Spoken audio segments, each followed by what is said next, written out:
Iya. Berarti ini lagi pingsan dia ini?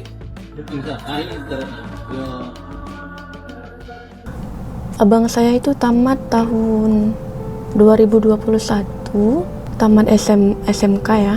Beliau bekerja, pendapatan itu ya di Sibolga ke laut gitu. Ada satu orang pelaku yang menegur mengatakan bahwasanya tidak boleh tidur di situ. Aku merasa tersinggung karena tidak ada Tanggapan. ya, lalu dia memanggil 4 pelaku. Terus posisinya juga di masjid. Siapa sih yang melarang seseorang siapapun itu yang beristirahat di masjid? Jangankan istirahat, kita buang air kotor aja bisa di masjid. Download Tribun X sekarang. Menghadirkan lokal menjadi Indonesia.